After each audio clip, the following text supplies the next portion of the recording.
Good afternoon, Bob. Great to welcome you to Just Salvos. Good to have you, thank you. And Genevieve. we just really want to thank you and congratulate you for your fantastic work with Indigenous people, particularly around Queensland. And we acknowledge here today that you were the Aboriginal Affairs Minister in Queensland for 7 years. And 2 books have been written about your work up there. And we think that you've got some fantastic insights that you'll be able to share with us this afternoon. So thanks for being here. Bob, I'm wondering if you can start by just telling us the 3 biggest issues, in your opinion, facing the Indigenous community. You know, there is a part of Australia that still belongs to the first Australians. It was never alienated, it was never taken off them, and it was protected for them by the Christian churches. Almost all of that 25% of Australia that was protected and kept for them. The Christian churches fought off all the forces that would have taken that land off them. And there might have been a lot of mistakes that the missionaries made, but the fact that they've got that land today, they really can thank the Christians in a very real sense, and their own fighting spirit. You know, I come from Cockadoon country. They kill a lot of white fellas. You know? But if you can fix things up where the black fella's king, not the white fella, then I think you'll go a hell of a long way to fixing it up for people of Aboriginal descent throughout Australia. And we're just putting a political party together, you know. And it's interesting because a couple of candidates there are of part First Australian descent.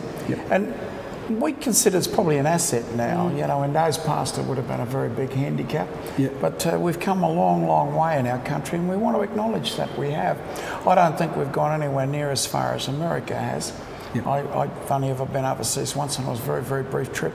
But I was quite astounded at just what a fair go, you know, the African Americans got over there compared to, you know, the way things are over here. You know, black fella vis-a-vis white fella.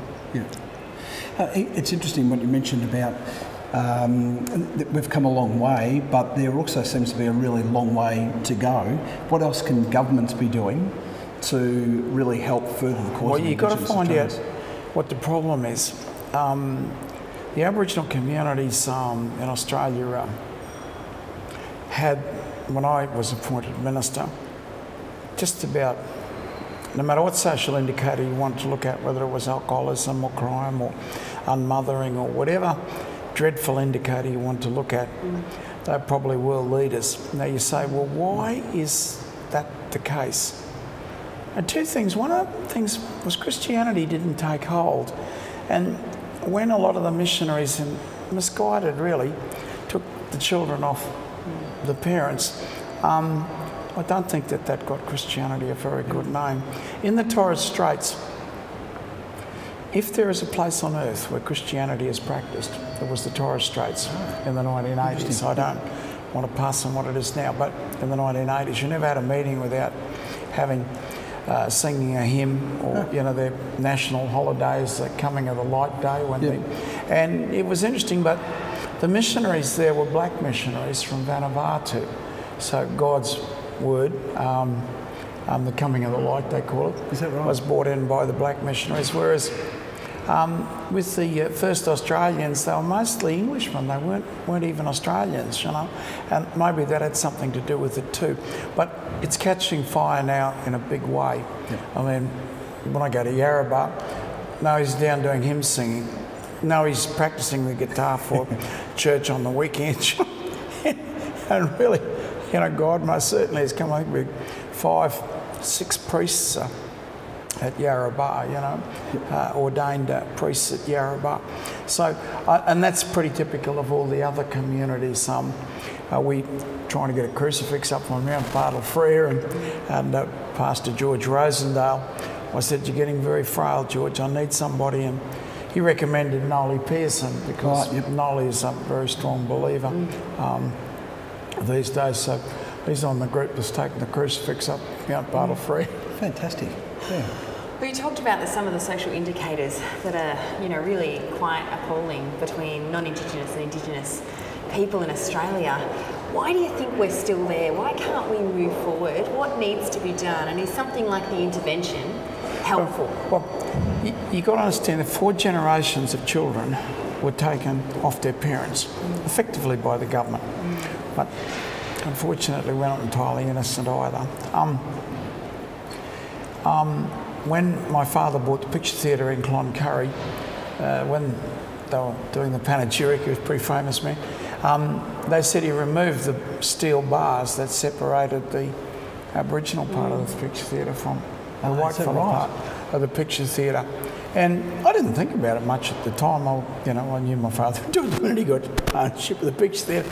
But I suppose looking back on it, it was a big thing. Yep. And we employed the first person of Aboriginal descent in any shop in Cloncurry's history, as far as we could make out. And we were a bit scared to do it too. But if you're looking for the reasons that are holding Yarrabah back at the present moment, is the only place on earth that you cannot own your own home is on that 25% of Australia that is supposedly owned by the first Australians. Wow. They actually own nothing. It's a great big government reserve that the government owns and controls. And if you think about it, and let me just give you the classic example. Tony Chong at Dormagee. Chongy, I'm up there. Chongy comes in to see me. He says, listen, you got to help me. I said, what do you want? And he said, I got fence. They allocated me one of the blocks there, which is about 100,000 acres, I think it is, might be 70, 80,000 acres. I said, that's good. And he said, no, just listen. He said, I've got yards, I've got fences, I've even got a homestead. He said, I've got waters, I've got everything. Yep. He said, the one thing I haven't got, I said, it's cattle. He said, it's cattle. And I said, you've been to the banks? And he said, yeah, of course I've been to the banks. I said, what do they say? They need title deed. I said, you've been to the government? He said, yep. They said, no such animal exists. There's no such thing as a title deed if it's Aboriginal lands. Right. Now, just think about this. Where they have lived for 40,000 years, no government in Australia will give them a piece of paper that says, I own this house, or I own this farm, or I own this bit of land here where I'm going to build a service station. Now, without that, the banks can't give you money, and governments won't give you any money. They talk about it, but they won't. At the end of the day, it's all rubbish. You won't get a cent off a government. So Tony Chong's up there with 80,000 acres, fully set up cattle station. He said that I'd set it up when I was minister. But we put out title deeds. We only got about 5% of the land areas out before the government fell.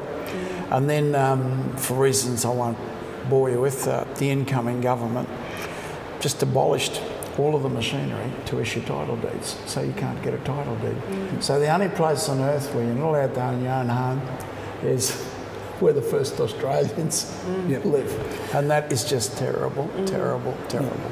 Absolutely. You can't go ahead economically unless you've got a mortgageability document. Thanks for sharing that story with us, because it gives us really interesting insight that a lot of white Australians don't know. And they go up there and say, oh, they're all drunk and they don't work. Well, there's no incentive to work. There's no incentive to get out of bed in the morning. So how do we break through? What needs to happen to actually break through and bring about significant change? Well, I'm a great believer in the good Lord's word. And, you know, we have a responsibility to our fellow man. I just formulating a constitution for a political party, a number of us, and we put Christianity as the first thing there, because it's a matter of whether you have a responsibility to your fellow man or whether the whole thing out there is just going to be driven by greed. You know, you've got a money system or you've got a God system, but they're mutually exclusive. You know, the good Lord said it in the book, and he wasn't wrong when he said it, in my opinion. So we want to establish that we have got a responsibility to our fellow man, and I have played upon the Christian conscience of some politicians. You wouldn't think of any conscience at all, but I think it plays a definite part in the belief system of a number of people. And I could see a lot of decisions that John Howard took, not all the time, but a lot of decisions that he took that were based upon his very, very real Christian commitment. And I most certainly see that with Kevin Rudd. Now, I'm not saying either of them are angels, nor am I. You know, no one judges Christianity by me. But I'm just saying that therein lies the answer, in my opinion. But, you know, to have won through in the 80s and for the last 20 years have not been able to get a single breakthrough in Australia, that's a bit unfair because Mel Brough did do a little movement in this direction in the Northern Territory. Yep. Look, I want to know, we've got people watching who are just people sitting at home really wanting to do something towards the justice for our Indigenous brothers and sisters. How can they help? Not a politician. Well, I know this is not a very Christian attitude, but I would say go and see their local federal member of parliament and say, will you vote for Bob Katter's resolution in the House, which I've moved about 8 times, you know, to give them the right to private ownership. And if they don't, then it wouldn't be a case where I'd turn the other cheek. It's a case where I'd make reference to him bashing up the money changers in the temple, the good Lord. You know, you're fully entitled to bash him up, in my opinion. And Christian love, of course. Or Christian outrage. But I always defend myself by saying the good Lord bashed up them. You know, no matter how you look at it, he got mad with them greedy bankers in the temple. You know. I think one of the hot issues too that's going on at the moment is the whole intervention, particularly in Northern Territory. And we're just wondering what your attitude is towards that. Is it a good thing? Is there something about it that needs to change significantly? I can. The minute you mention it, and I was on a national television program recently, and I could feel the rage in my soul. The minute it was mentioned, I could feel the rage rising in me. Because to have one set of laws for white fellas and another set of laws for black fellas. I mean, white fellas can be trusted with grog, but black fellas can't. White fellas can be trusted with pornography, but black fellas can't. I mean, if ever there is a standing insult and something that we should be ashamed of as a nation, it is the whole intervention mentality. Now, what it says is, suppress the symptoms so I as a politician don't look bad. This has got nothing to do with doing anything for them. This has got all to do about, you know, Kevin Rudd directed that the houses be built with exclusively local Indigenous labour. Right? That undertaking that he gave us was treated with absolute contempt. We would be flat out having 10%.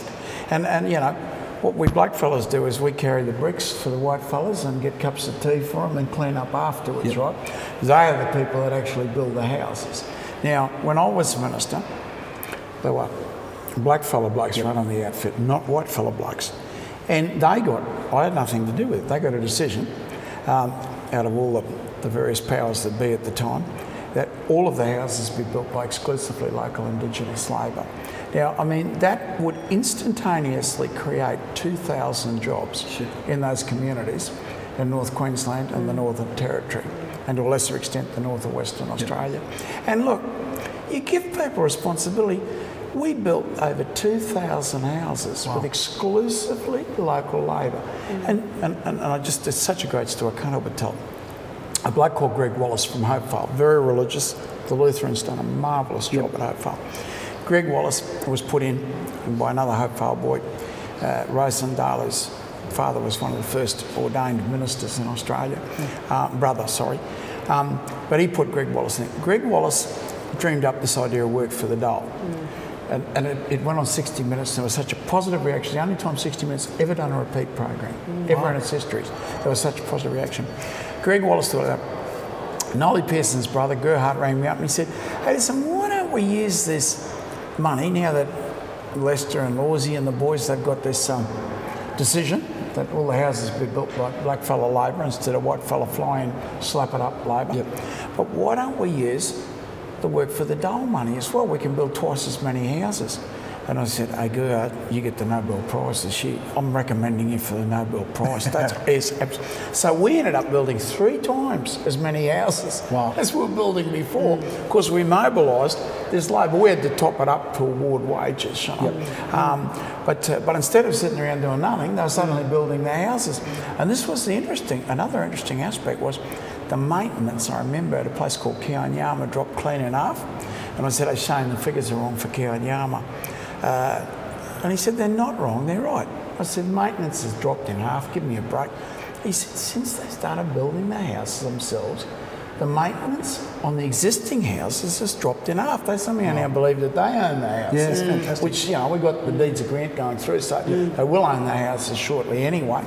And but that was interesting. Now, that's not the end of the story, because, as I say, Lawsy and Rosendale, these two blokes, black blokes, they were sort of head of the department, really. They got this idea that all the houses were built by exclusively local Indigenous labour. But the final bit of the story was from Dormagee, Donnie Fraser. His son was the CEO up there for many years when we set up self-management. But Donnie rang me up and said, "Hey, listen, I want a brick plant here."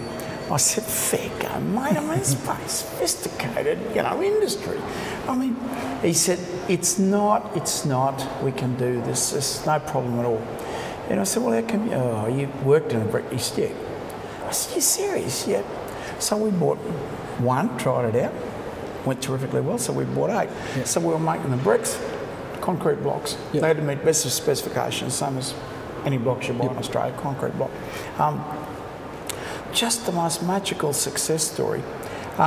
Within 2 years of the government falling and my power being lost completely, and I emphasise it wasn't me doing. Every single step that was taken there was a black initiative, not a white initiative. I was just doing what, you know, Greg Wallace, you know, they all told me to do.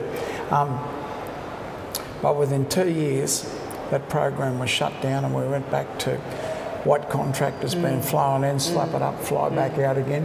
Oh, we've got to have 20% black labour. Oh yeah, we'll get into boiler billy or something, you know. And so the white fellas get paid $90,000 a year in free board and accommodation, and the black fellas are on $40,000 working as unskilled labourers to support them, you know. And I mean, it's just an insult and it's an offence. Absolutely. But you ask me why? Well, you can't get a title deed. You can't get a job because they just employ white fella contractors all the time. I mean, what the hell can you get? Now, there are some really great people that'll have a high place in heaven, like Professor Ian Ronsky at JCU, and they're ensuring that people are getting an education. They're becoming doctors, nurses, dentists, you know, and there's one-offs like Ronsky that just have tigered their way through. Right. He'll get a very high place in heaven. It's key, isn't it? I mean, it's access. It's access to education. It's access to employment. It's access to land, and these are the things that, well, that they we got take the land. for granted. See, but you know, the frustrating part about this is they've got some of the best lands in Australia. It's all above 40-inch rainfall. I bet you your farmers down here would like to have a reliable 40-inch rainfall every year. You know, I mean, I'll bet you they'd love it, but that's what we've got up there. But you can't use it because you can't get any money off the banks to buy cattle. You know, so where are you? No cattle, no industry, nothing happening. And it's the same. They want to put a big banana farm, 100 hectares of bananas, which will bring in a couple of million and create probably 70 or 80 jobs there. But again, you've got to go to the banks to get the money. The banks want a title deed. Bob, we just really want to say thanks for coming and sharing your insights, and they're really informed insights, coming from the land, coming from so much experience in the political arena, and we just want to pray God's blessing upon you in your work and it's a ministry really in what you're doing, and we thank God for you, and we thank you for your contribution today. Really appreciate it. We thank very much the Salvos. I worked very hard to get our local committee established in Charters House, and I'm very proud that it's still going after about 20 or 30 years now. Well, we're very thankful for that. But I worked with you people in Brisbane when I was briefly down there at the university, and I never saw you turn a person away in all those years, and I never saw you ever ask him a question that in any way was judgmental in any way. And other organisations and other church organisations too, they were judgmental, and they said, "Oh, we're too busy, we can't do it now," or you know, they turned people away. We've got to make sure that remains a key value for us right across the nation. Thanks for your time. Thank you. Really, thanks, Brendan. Wonderful. Thank you, Genevieve. Keep up the good work.